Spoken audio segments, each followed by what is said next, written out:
Y bueno, pues lo que les vengo a platicar hoy es el tema silvoquímica y las hojas de los árboles como fuente renovable de sustancias útiles. Y bueno, esto tiene que ver pues con el uso de los árboles para obtener sustancias. Originalmente ese término de silvoquímica pues solo comprendía la madera. Sin embargo, ya desde 1967, en este artículo, pues se empezó a hablar de que también la corteza. Y bueno, ¿por qué restringido a la corteza?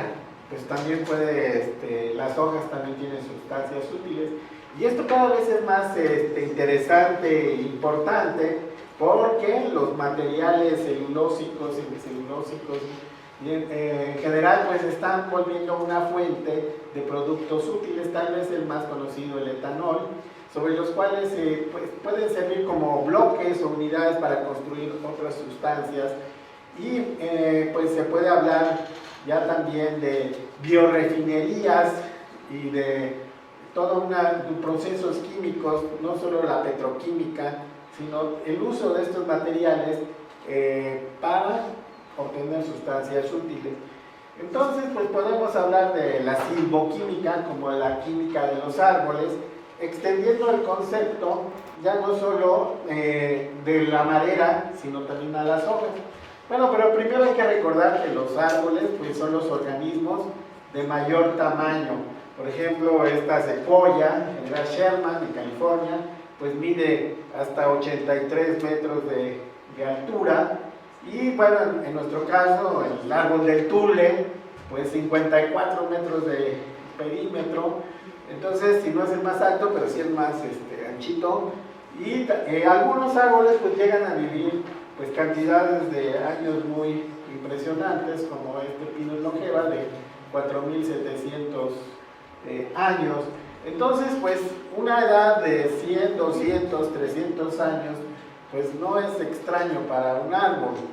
Entonces, uno podría pensar que justamente la sustancia que hay que buscar, pues es esa que permite esa longevidad, ¿no?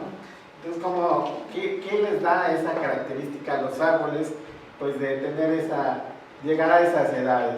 Y bueno, en realidad no hay una sustancia secreta, sino más bien tiene que ver con la biología de los árboles. Y como lo dice, o lo decía Shigo y Marx en el 77, en realidad varios árboles forman un árbol y que se puede concebir como una planta perenne múltiple, donde cada anillo de crecimiento se concibe como un árbol individual y cada árbol va cubriendo los anteriores. En esta ilustración lo trata de representar cómo va creciendo un árbol y cómo cada año se forman nuevos tejidos por la actividad del cambio sobre los tejidos antiguos, y estos además van perdiendo su funcionalidad. En el caso de la madera, pues la albura se transforma en duramen y precisamente aquí se acumulan algunos metabolitos secundarios, se acumulan metabolitos secundarios para protegerlo de hongos e insectos.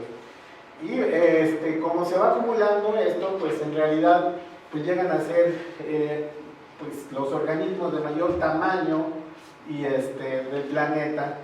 Entonces, pues es parte del secreto de por qué los árboles son los seres vivos más grandes y de mayor edad que hay en el planeta.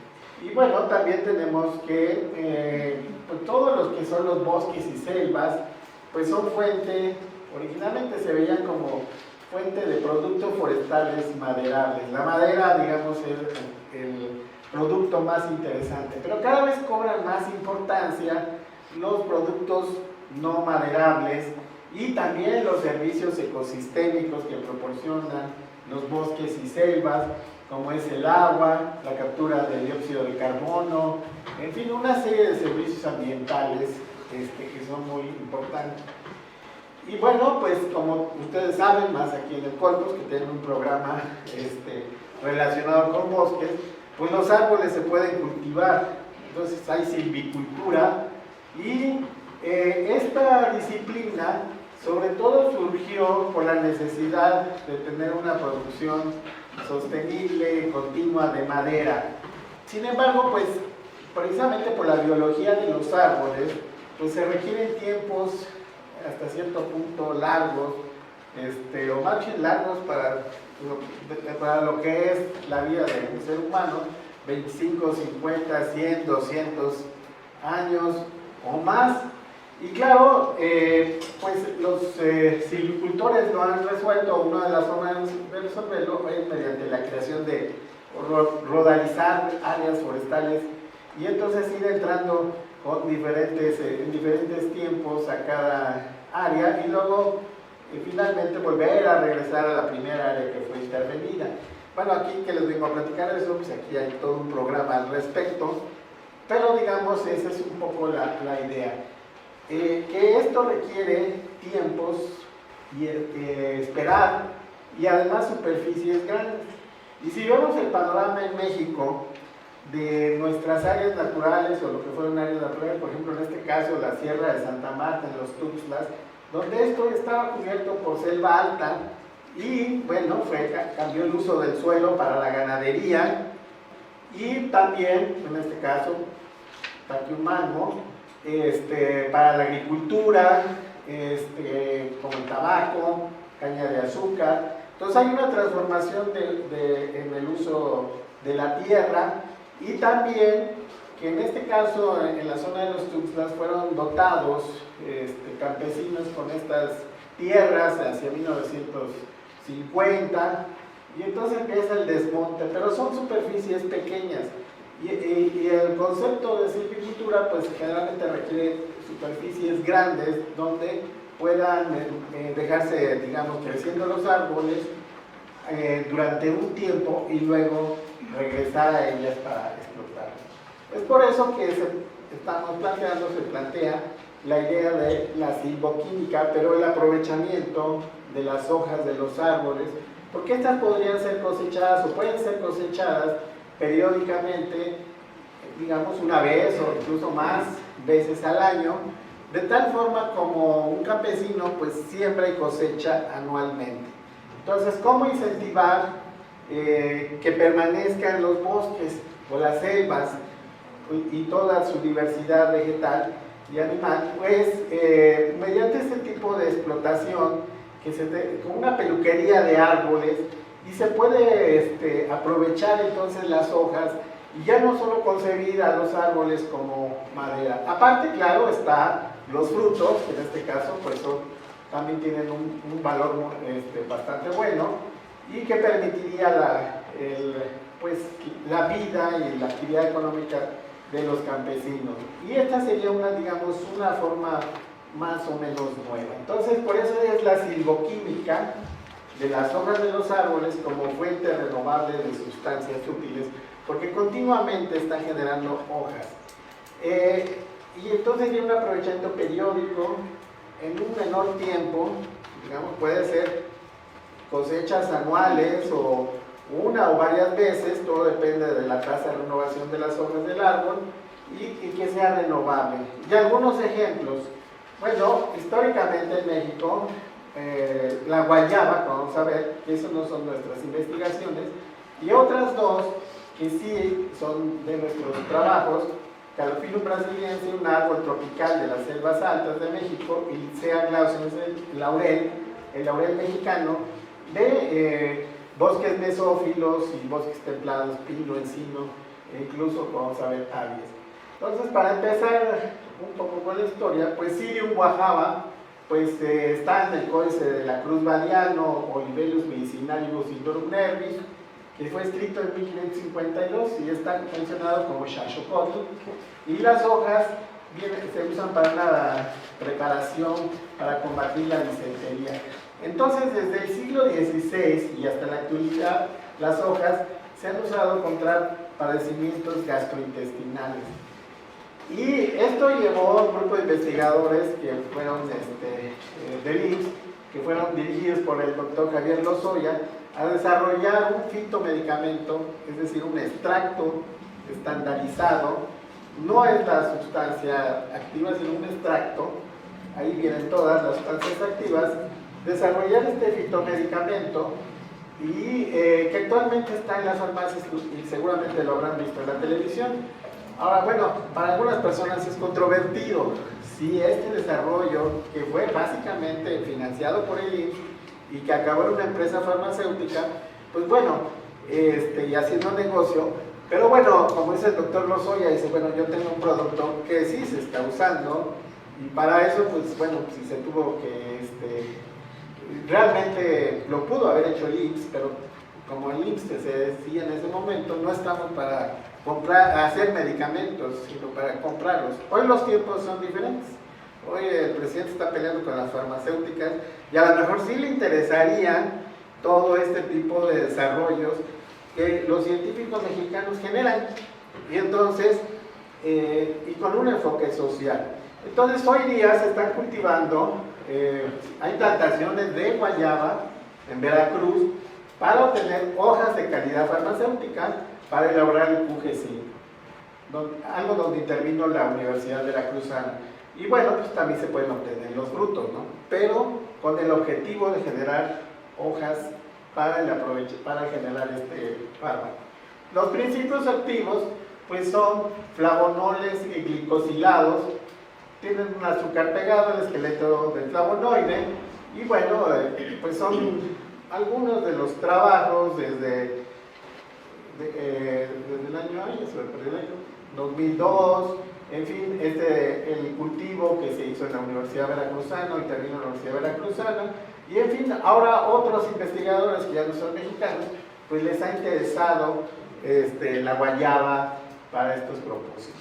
Entonces son algunas de las, digamos, históricamente se puede ver que se puede generar un producto a partir de las hojas. En nuestro caso, lo que hemos estado trabajando es esta especie, este árbol, Calophyllum brasiliensis, que es de las zonas tropicales, y esto es abajito de la reserva de los Tuxtlas de la UNAM, donde también hay potreros, como decíamos, pues muchas de las zonas que se les dotaron a los campesinos fueron desmontadas y se hicieron potreros. Entonces los árboles de la selva que sobreviven, pues para sombra de ganado, ¿no? Y su nombre significa calo hermoso, y filum hoja, o sea, una hoja hermosa. Es un árbol de la familia Calophyllaceae, antiguamente Clusiaceae botífera. Produce, bueno, tiene un látex de color amarillo. Estos son sus frutos y sus flores.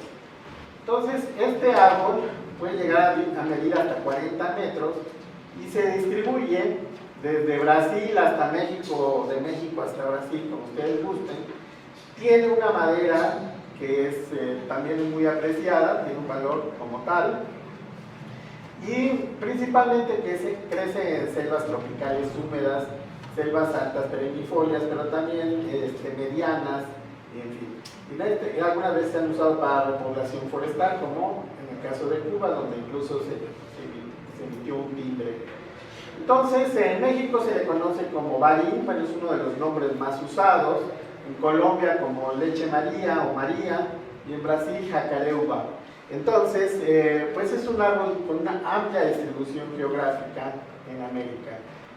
Nosotros hemos estado trabajando con este árbol desde el 2004, ya llevamos 15 años, y algunos de los alumnos, bueno, Jorge sale ahí trepándose a buscar hojas, porque pues no es fácil llegar a las hojas, pero también se pueden tener árboles de porte no tan alto, que pueden ser alcanzados con una garrucha, y dejar crecer algunos para que sean fuente de frutos y se renueven las poblaciones. También hemos, bueno, las plántulas que encontramos en el suelo, pues las podemos, la hemos intentado traer, pero no ha sido muy... Pero se pueden recoger simplemente y con eso empezar las plantaciones. Pero como vamos a ver, también hemos hecho nuestros esfuerzos de propagación por semilla y cultivo de tejidos. Este árbol tiene una diversidad química y biológica interesante. Y originalmente distinguimos dos quimiotipos, o dos fenotipos químicos. El que llamamos el quimiotipo 1 tiene un compuesto marcador que es la mamea ABA. Esta es su estructura, es una cumarina, y bueno, solamente está en el tipo 1, y entonces es un compuesto marcador. El quimiotipo 2 tiene ácido apetálico y también calanólidos e inófilos, que es esta mancha de color azul, y este es el ácido apetálico. El típico 2, quimiotipo 2, tiene ambos, ¿no? Pero hay ejemplares que producen más apetálico y pocos inófilos y calanólidos, y hay otros que tienen más calanólidos e inófilos. Entonces, esta variabilidad química hace que sea necesario, digamos, si lo quisiéramos explotar para fines farmacéuticos, como ahorita vamos a ver, su utilidad de estas sustancias, en conocer su composición química. Pero bueno, este no es un análisis muy, pues, no es, digamos, se puede hacer en cualquier laboratorio. Ambos quimiotipos tienen los triterpenos trianilina y canófilo, que son comunes a ellos dos. Morfológicamente es difícil distinguirlos. Los botánicos, cuando uno se los enseña, bueno, con el doctor Chang, dice, póngame aquí los unos y aquí los dos, yo los veo igual. Y la única, aparentemente, rasgo morfológico que los detecta es la venación secundaria, la nervadura, que en un quimiotipo es más densa y en el otro es más espaciada. Esto lo empezamos a notar en el trabajo que hicimos con la doctora Zabaleta, donde además examinó la anatomía de estos quimiotipos. Pero químicamente, pues sí es más fácil de distinguir. Y entonces, ¿para qué sirven estas sustancias? En el quimiotipo 1 tiene cumarinas. Este es el esqueleto de la cumarina, está modificado, se llaman cumarinas tipo mamea, porque también están en una especie relacionada que es mamea, hay mamea americana, mamea africana, y entonces son cumarinas tipo mamea, y son tóxicas a líneas tumorales humanas, son bastante buenas, también son muy abundantes, lo cual facilitaría su aprovechamiento. No voy a hablar sobre esta, sino sobre Trypanosoma cruzi, que es un parásito que infecta al ser humano.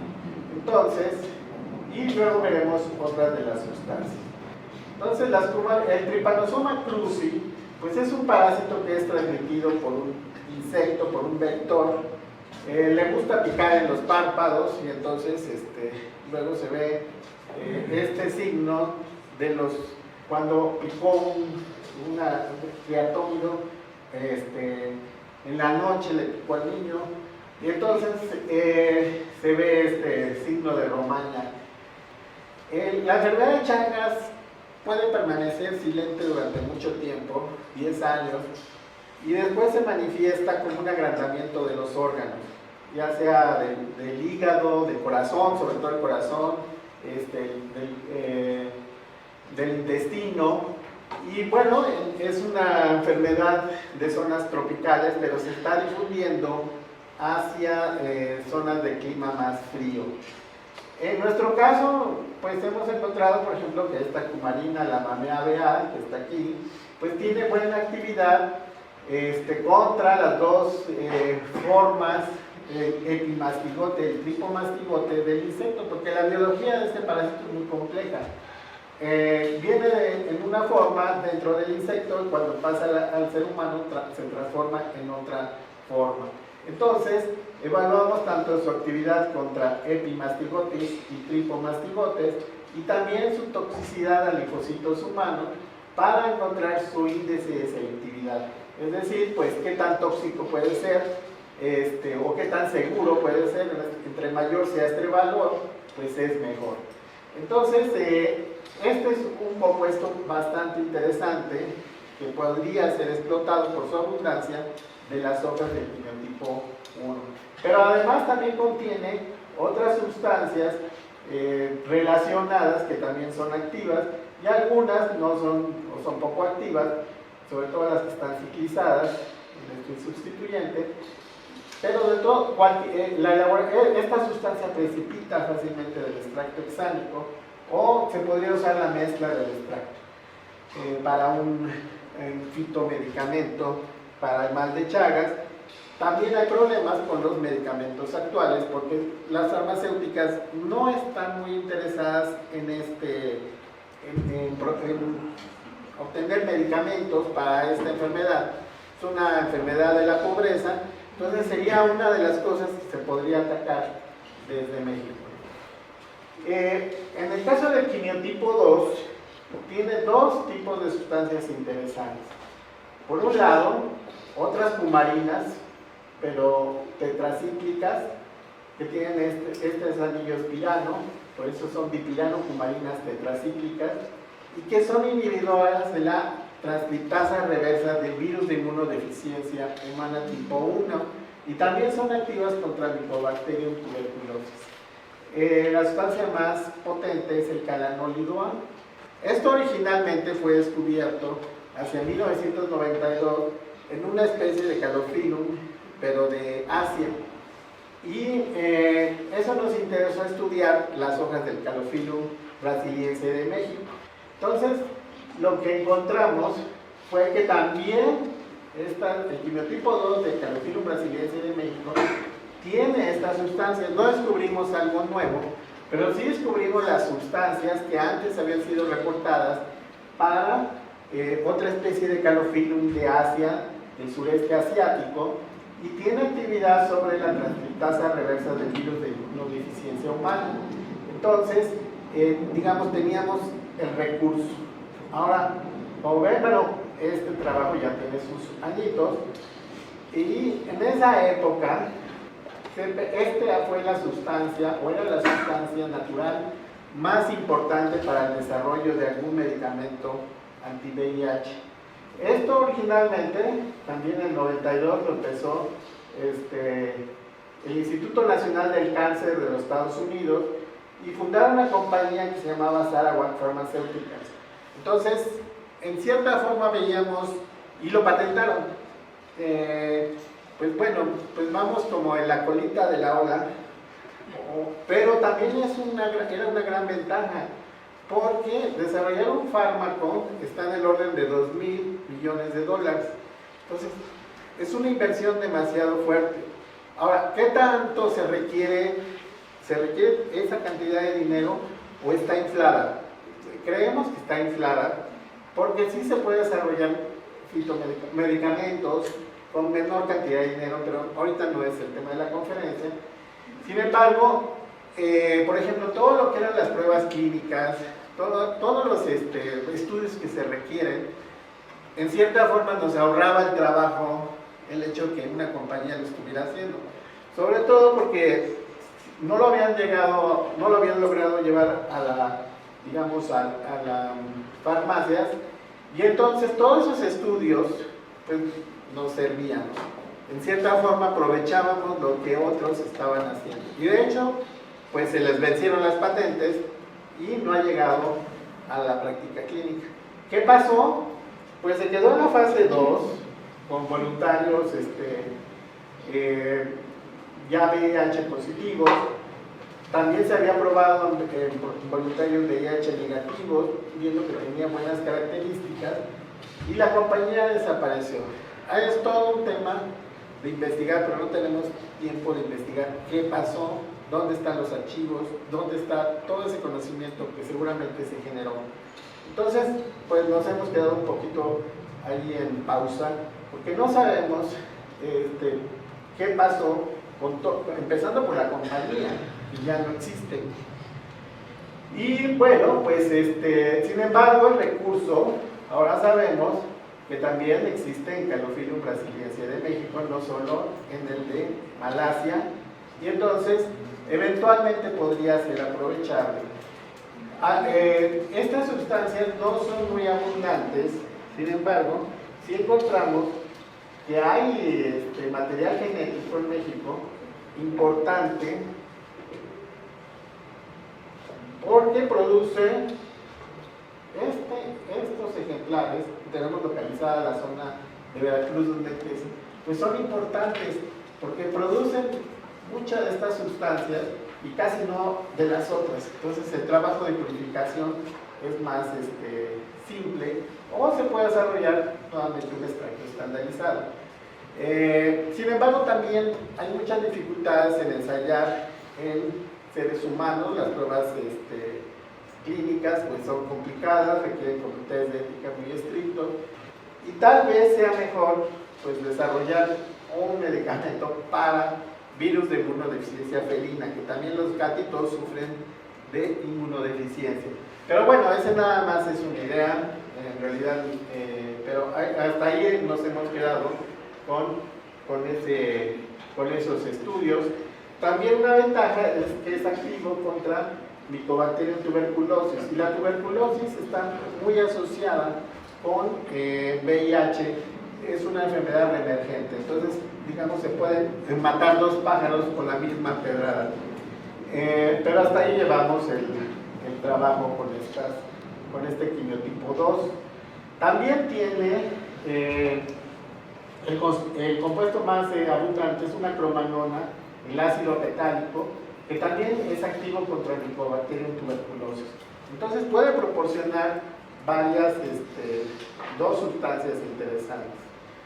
También, especialmente la madera de duramen, también producen sustancias interesantes como son las galtonas, y que pueden tener actividad antialérgica y antiinflamatoria, o tienen.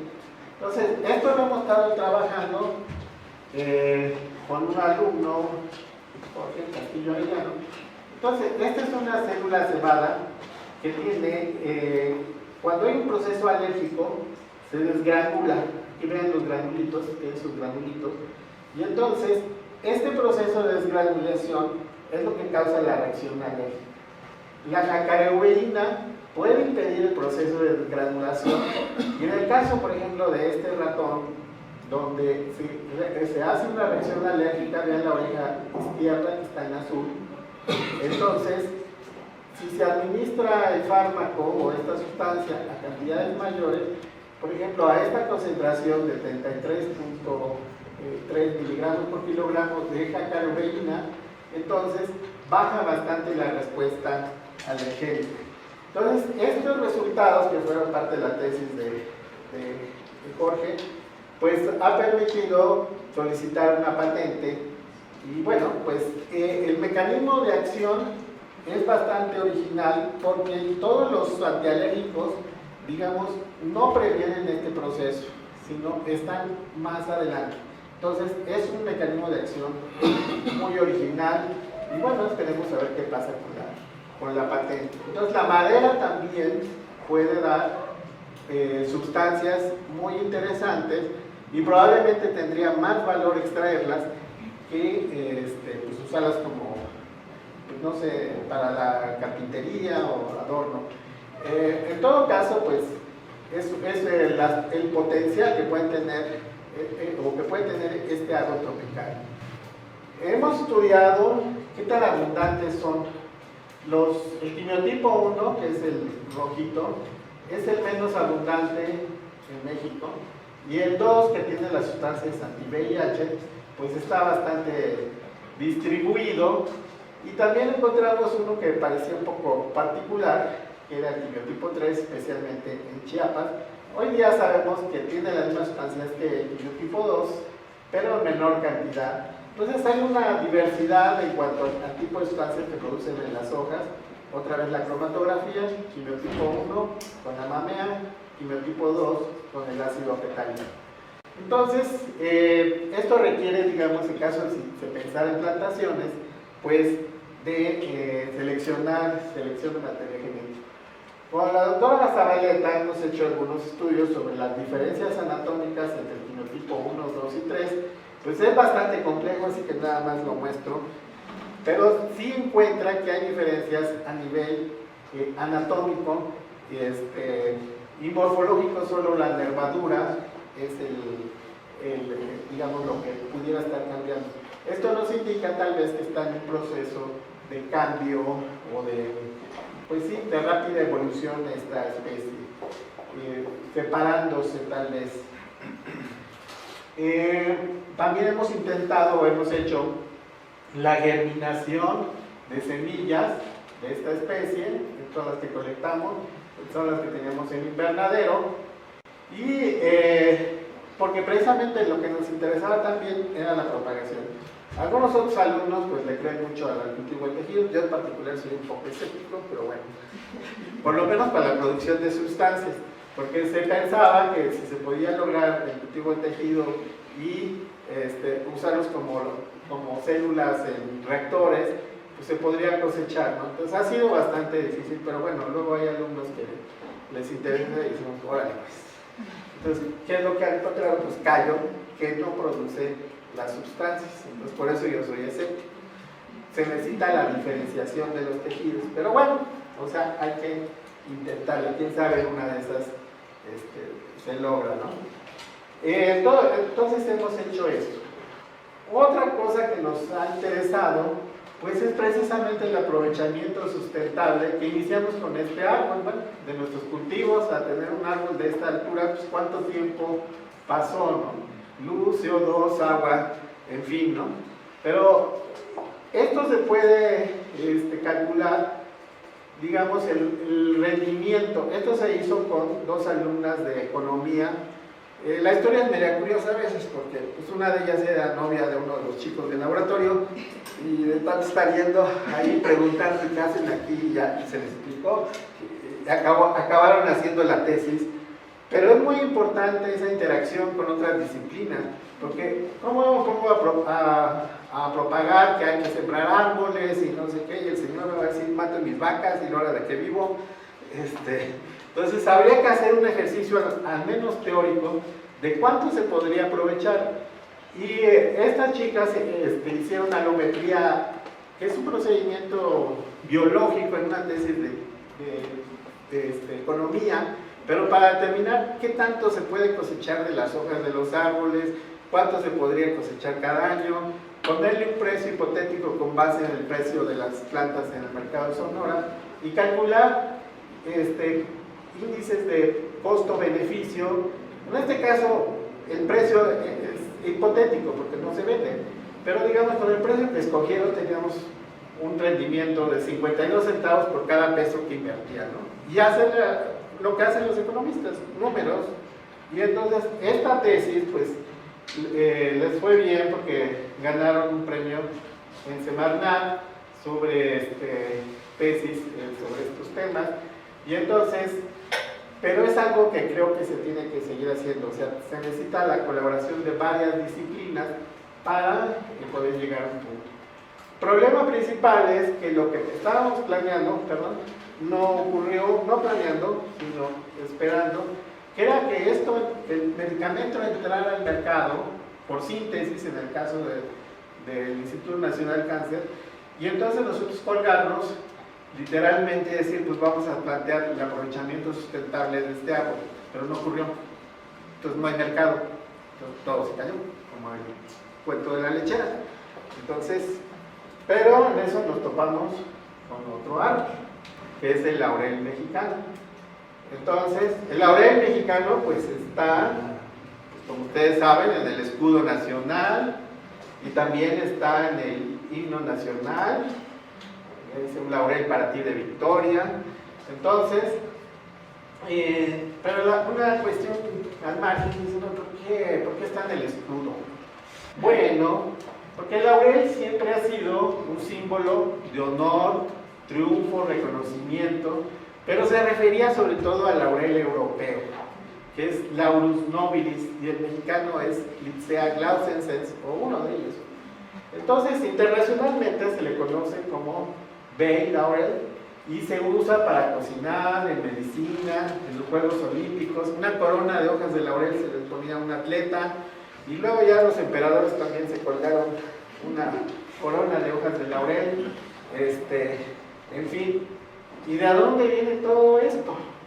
Pues viene de un acontecimiento muy curioso de la mitología griega y que lo pintó aquí Marata. Apolo persigue a Dafne.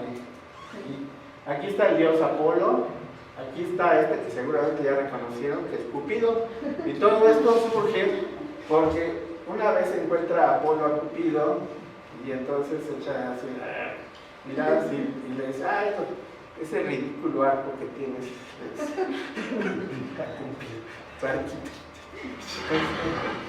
Y entonces Cupido se enoja y le dice, pues ¿sabes qué? Mi arco produce más daño que el tuyo.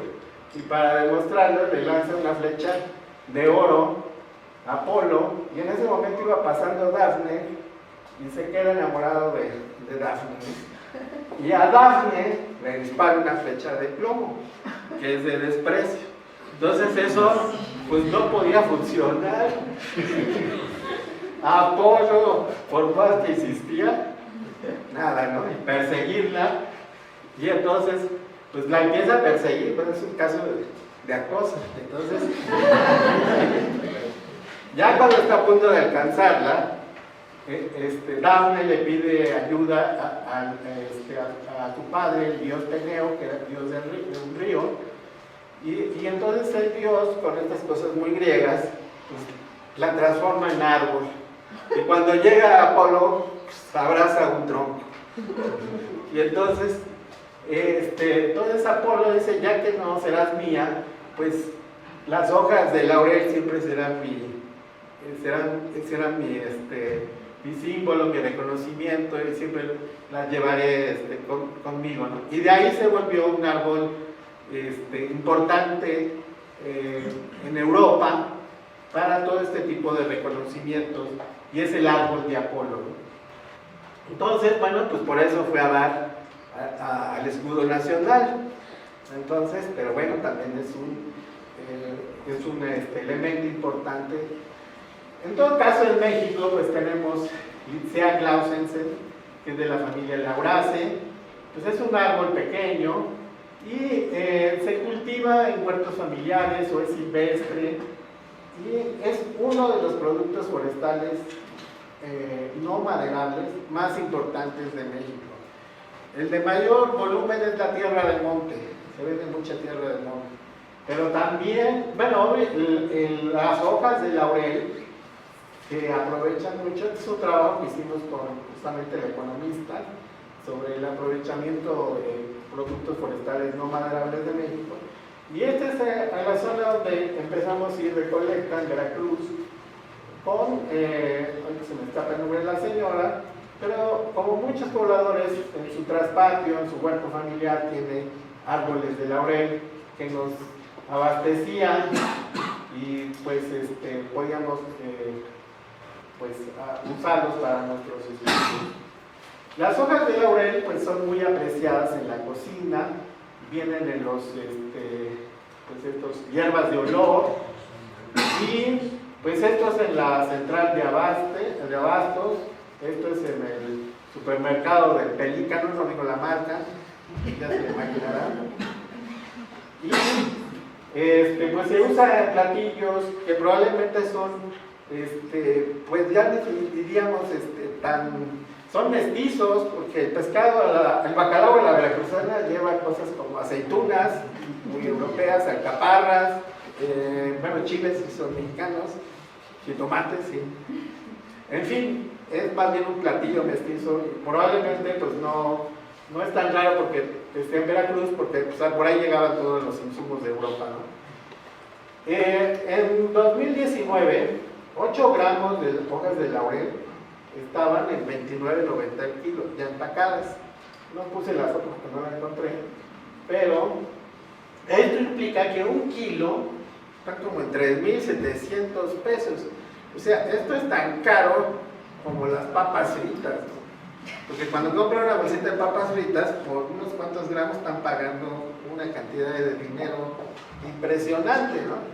Entonces esto nos pone ahí a volar, ahí a pensar, pues esto podría ser muy sustentable, o por qué no es sustentable, porque si es un producto forestal muy demandado, no maderable, pues por qué no los campesinos tienen un mejor nivel de vida, ¿no? Claro, las explicaciones están a otro nivel, pero en todo caso se debería incentivar el cultivo de este árbol, plantación de este árbol, porque pues esto implica dinero, pero sobre todo, más que hacer negocio, pues digamos, con un enfoque social, que el campesino tuviera un mejor nivel de vida. Entonces, bueno, pero antes de abordar un poco ese tema, quisiera platicar también otros elementos básicos. Este es el laurel mexicano, la especie más conocida, el Lycea clausense, pero en realidad, como dice la canción, pues hay que laureles tambersa, hay varias especies, y en México hay 7 especies, que son guatemalensis, mesiana, etc. Todas son conocidas como laurel, casi todas son usadas como condimento y solo 2 no tienen usos no botánicos reportados. También se usa como medicina. Otra especie solamente crece en los Estados Unidos. Entonces, en realidad, son varios laureles los que hay en México. Bueno, se distribuyen de México hasta Centroamérica. Guatemalensis es el que está más distribuido. Y como ya habíamos mencionado, pues crecen en zonas mayores a 1000 metros sobre el nivel del mar, encinares, bosques de pino encinos, bosques mesófilos, hasta aves, vamos a ver. Y bueno, también está el alnón. Entonces está en peligro esta especie. Lo que nosotros hemos estudiado pues son los aceites esenciales de la hoja de laurel. Pues un aceite esencial que también se ve en todos los supermercados o en todas las plazas comerciales, ya hay expendios de estas cosas, pues son mezclas de metabolitos secundarios volátiles, aromáticos, de bajo peso molecular, lipofílicos, y son monoterpenos, estiterpenos, sobre todo, y se pueden analizar por gases masas. Esto después de la obtención por arrastre de vapor, donde, pues, bueno, aquí está vacío, pero aquí deben estar las hojas, y se obtiene el aceite de las hojas. Entonces, hemos estado trabajando con el aceite esencial de estos, del laurel, y una de las cosas que hemos hecho es analizar la composición química del más importante, Lycia glaucensens, y guatemalense, y todas las especies que hay en México. Entonces, encontramos que hay 2 grupos, eucaliptol, estos están en rojo, un grupo con alto contenido de eucaliptol y otros con alto contenido en linalol. Ahora, es interesante señalar que el laurel europeo tiene una composición muy similar a Lycia glaucensens. Entonces, de hecho, los cronistas como Hernández decían, hay un laurel como el nuestro, pero más pequeño y de hojas más chicas, pero en todo lo demás semejante al nuestro. Entonces, no es raro que los primeros europeos que llegaron aquí, que en México se les conoce como ecapatli, en náhuatl, vieron el ecapatli y dijeron, pues esto es laurel, porque huele y sabe lo mismo. Y curiosamente, bueno, quité todas esas diapositivas para hacerlo tan largo, pero no hay evidencias de que lo usaran en la cocina, sino en la medicina, los antiguos mexicanos. Entonces, probablemente el uso culinario fue algo que introdujeron los europeos. Dijeron, pues échale laurel, pues aunque sea de laurel mexicano, el europeo no. Pero sí es muy parecido el laurel mexicano en propiedades de aceites esenciales al laurel europeo. Entonces, los europeos lo toman como un sustituto o como un adulterante. Dicen, es que este es un adulterante de laurel europeo, que lo llegan a vender allá. Pero creo que lo último que estamos trabajando precisamente va en el sentido de dar identidad, incluso genética, a decir, este es laurel mexicano y se vende como laurel mexicano. Entonces no es un sustituto del laurel europeo. En todo caso, bueno, esto también nos llevó a reconocer grupos, el grupo de laureles que tienen eucaliptol y los que tienen linalol. Los que tienen eucaliptol, como esto lo indica, sobre todo son de uso culinario, y estos son sobre todo de uso medicinal. Entonces, ese es dos grupos que podemos distinguir en las laureles mexicanas. En la parte farmacológica nos metimos a el estudio de la depresión. Los mazaguas de Tlacomulco, Estado de México, usan la decocción del laurel para tratar la tristeza, nervios, coraje y susto. Y también lleva otras plantas. Y esto lo escribieron, o se recogió en el año 96. Eso no crean que están refiriéndose al 2018, después de las elecciones, donde no ganó ni en Tlacomulco, ¿no? Entonces, y sufrió tristeza, nervios, coraje y depresión, ¿no? Ya se imaginarán quién, ¿no? El exhabitante de los pinos, ¿no? Entonces a partir de esta receta, pero nosotros interpretamos tristeza como depresión. Y la depresión, pues es una enfermedad que cada vez más personas sufren, causa discapacidad, y los tratamientos pues son fármacos como el diazepam, que usaba otro presidente, Fox, imipramina. También hay tratamientos alternativos con plantas como la hierba de San Juan, la hierba europea, que también se elabora un fitomedicamento para la depresión. Entonces hay también acupuntura, en fin, varios tratamientos y aromaterapia también con aceites esenciales. Entonces, ¿qué es lo que hemos hecho nosotros? Estudiar la actividad antidepresiva. Este es un modelo conductual con ratones en nado forzado. Bueno, aquí tenemos 2 ratones nadando, ¿no? Pero lo que se ha observado es que un ratón, bueno, más bien un ratón no está acostumbrado a estar en el agua. Y entonces le queda una situación de estrés y de tensión y luego de desesperanza, porque, bueno, pues está desesperado. Se ha observado que los fármacos antidepresivos disminuyen el tiempo que deja el ratón de luchar. O sea, llega un momento que dice, bueno, ya, creo que esto fue el fin, ¿no? Mejor me tranquilizo y no se ahoga porque tienen suficiente grasita, tienen un índice de flotación muy bueno, pero ya no está. Mueven las patitas por no dejar, como se puede observar en el panel izquierdo, mientras que el de la derecha sigue batallando, haciendo el esfuerzo. No, sí se puede, ¿no? Y entonces, este ratón, los antidepresivos se ven que mantienen el tiempo que el ratón se mantiene luchando y se puede medir ese tiempo. También se evalúa con, si no indujo una, digamos, pues una disminución en la actividad con el modelo de campo abierto, que es cuántos cuadros explora un ratón, y nada más sirve para validar la prueba de nado forzado. Esto lo postuló Porson como una forma de evaluar medicamentos antidepresivos, porque pues de qué otra forma se puede evaluar, o con pacientes, pero sería más difícil, pero el desarrollo de un fármaco. Con este modelo vimos que el aceite esencial de laurel a ciertas dosis, a 3 dosis de 300 miligramos por kilogramo, sí disminuye el tiempo de inmovilidad y sin afectar la actividad motora, sin afectar la actividad motora. Entonces, nos está indicando que sí era efectivo. Ahora, ¿cuál de todos sus componentes? Los mayoritarios, eucaliptol, limoneno, alfapineno, se probaron todos, pero los 2 que resultaron más activos, que es el betapineno y el inalol, pues son los que se observan aquí. Entonces, esos son los compuestos responsables de la actividad.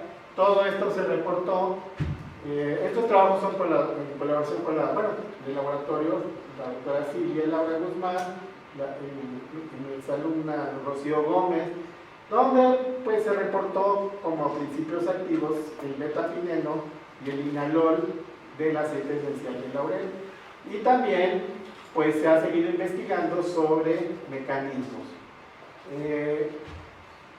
Ahora también estamos concluyendo los estudios por vía inhalatoria, es decir, poner al ratón con un algodoncito que huela el aceite de laurel, y porque los otros estudios eran por vía intraperitoneal y también funcionan, porque esa sería una de las vías de aplicación para el caso del ser humano, pues que sea por aromaterapia, ¿no? Entonces seguimos trabajando con estos temas, pero también nos revivió el interés en el aprovechamiento sustentable de las hojas, porque si bien Calophyllum brasiliense nadie lo conoce, pues el laurel sí se conoce en todo México. Entonces estas ecuaciones, todo este trabajo podía aplicarse para otro árbol, como en el caso del laurel, para ver su aprovechamiento sustentable. Entonces recientemente pues también hemos estado entrando en contacto con productores de laurel, porque lo primero que decían, ¿por qué no lo cultivan? Entonces, gracias a una publicación nos enteramos que el señor Vicente Monsalvo tiene una UMA, hasta tiene una UMA que se llama Los Cinco Laureles, y que propaga, siembra y propaga laurel.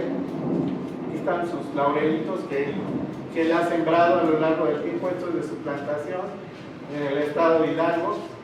Entonces, en realidad, pues todo este esfuerzo, bueno, lo que vemos es que mucho del esfuerzo de la academia, cómo llevarlo, por ejemplo, al productor. Entonces, pues necesita uno entrar en contacto con la gente, como esta persona, que con su esfuerzo, pues está propagando, ¿no? Y entonces nos enteramos de otras cosas que en el mundo académico no nos enteramos, como el hecho de que, pues si lleva una camioneta, por ejemplo, que ahora ya tiene una UMA, entonces está legal, digamos, puede explotarlo legalmente, pero por ejemplo que entrara a las zonas donde se comercializa esto, como es Sonora y demás, pues hay mafias, hay pagos e incluso asaltos, porque dice que un cargamento que llevaba ya llevaba su dinero y pues lo agarraron y danos el dinero que te acabamos de entregar, ¿no? que te acaban de dar. Entonces son otros factores, y entonces sí son aspectos de ciencias sociales, porque si bien puede tener un gran potencial, ¿por qué no está siendo aprovechado como deben ser? ¿Quién se lleva la mayor parte de la ganancia de los 3,000 pesos por kilo que tiene, que llega a costar en un supermercado esto? Por ejemplo, esas microempresas que son chiquititas, pero que puedo meter 10,000 matas por año para reforestar. No hay apoyo. Aquí no hay apoyo. Aquí nadie me ha apoyado con un solo peso. Todo fue hecho a base de trabajo, a base de... Me fui para Estados Unidos para juntar dinerito, hacer mi presa, los viveros. Claro. Ahorita tiene 2 años que hubo una granizada muy fuerte, me destruyó los viveros y todo, y digo pues ya no gano dinero como antes, ya no nada, la competencia del mercado. Y bueno, finalmente para concluir, quisiera hacer un comercial. También hacemos un programa de radio, se llama Terramar. Se transmite hoy a las 4:30 de la tarde y próximamente a partir de octubre los viernes a las 4:30. Están cordialmente invitados a participar con un tema que ustedes quieran difundir sobre ecología, biodiversidad, ambiente, estos temas que nos interesan. Y esto es a través de Ciudadana 660. Y pues solamente darle las gracias, y si alguien quiere ponerse en contacto, con mucho gusto.